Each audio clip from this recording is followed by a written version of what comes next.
Bonjour à toutes et à tous.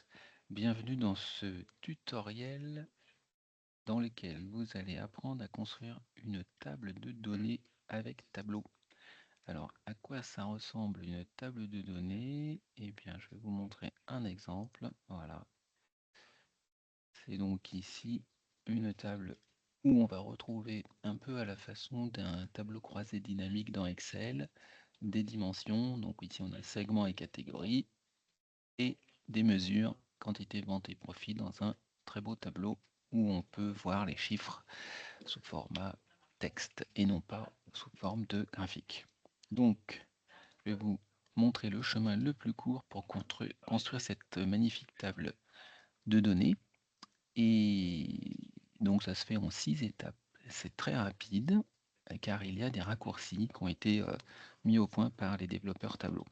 Donc je vais vous montrer d'abord le raccourci, comment on fait pour construire la table de données très rapidement, et ensuite je vais vous expliquer comment ça fonctionne et comment reproduire le même résultat, mais sans utiliser le raccourci.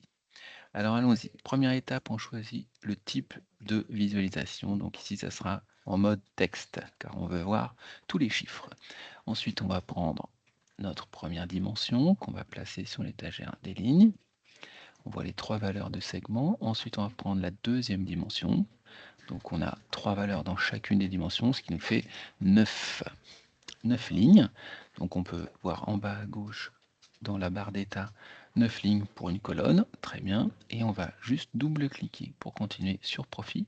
La première mesure, elle est ajoutée donc en double-cliquant, elle est ajoutée automatiquement comme première colonne. On voit qu'on n'a pas encore le nom de la colonne et simplement en cliquant, double-cliquant sur la deuxième mesure, on va voir plein de choses qui sont apparues en même temps, qui nous permettent de visualiser le nom, le titre de chaque colonne et de faire apparaître cette nouvelle fiche qui s'appelle valeur de mesure, sur laquelle on va pouvoir placer les autres mesures. Alors, nous, on va simplement double-cliquer sur la troisième. Voilà, c'était notre objectif, afficher 3 mesures, profit, quantité et vente, en face de chaque combinaison des 2 dimensions. Donc voilà, on a atteint l'objectif très rapidement. Donc on recommence, j'efface tout et on recommence. Donc 1, on choisit le type de visualisation, texte.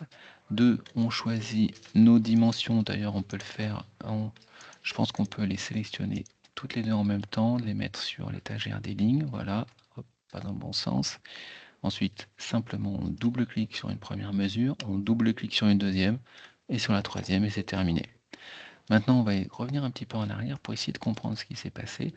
L'essentiel, en fait, de ce qui s'est passé de façon un peu raccourcie, c'est ici, entre cette étape-là et l'étape précédente. Donc, le temps que je retrouve ma souris, voilà, je vais cliquer à gauche pour revenir un coup en arrière. Voilà, vous voyez, au moment où j'ai double-cliqué sur la deuxième mesure, il s'est passé plein de choses. Donc, on va bien identifier ce qui est apparu au moment où on a double-cliqué sur cette deuxième mesure. Donc on va voir quelque chose apparaître ici sur l'étagère des colonnes, ici dans l'étagère des filtres, et ici, somme profit va être remplacé par autre chose, et on va voir apparaître quelque chose ici. Donc attention, on regarde, voilà. Donc effectivement, notre champ somme profit a été remplacé par valeur de mesure. On a cette fiche qui vient d'apparaître. On a dans la figée filtre la pilule ou le champ nom de mesure. Alors on peut l'afficher. On va se rendre compte qu'on a nos 2 mesures qui sont sélectionnées. On peut en ajouter une troisième ici. Donc je reviens en arrière. Et on a notre pilule ici, nom de mesure, qui est apparu ici et qui nous permet de voir les titres. Alors on va revenir en arrière jusqu'à ce que on ait voilà, une seule mesure. On va essayer de reproduire sans utiliser le raccourci, donc qui consiste ici à faire juste un double clic sur une deuxième mesure. Nous, on obtiendrait le même résultat d'ailleurs en double-cliquant sur valeur de mesure. On va essayer, attention, double. Voilà. Alors, on obtient un résultat un petit peu différent parce qu'on n'a pas la deuxième mesure, mais on a sinon le, le même effet sur le titre ici, nom de colonne, etc. Je reviens en arrière. Parce que l'idée, c'est alors voilà, d'arriver ici et reconstruire manuellement sans utiliser le raccourci. Donc, on se souvient qu'à la place de somme-profit, on avait la pilule valeur de mesure. Alors on va la prendre et on va la mettre à la place. Alors, qu'est-ce qui se passe? Valeur de mesure représente toutes les mesures, et donc c'est pour ça qu'il nous a affiché toutes les mesures. Donc là, on se rend compte que si on ne veut que 3 sur les 5, il va falloir qu'on utilise un filtre ici, et on va utiliser non pas valeur de mesure, qu'on ne pourra pas, ah si on peut la mettre, mais bon, oh, ça revient au même. On va sélectionner, on va enlever celle qu'on veut pas, et voilà. On se rend compte qu'en fait, même si on prend valeur de mesure, il comprend notre intention et il met nom de mesure à la place. Alors on va l'enlever quand même.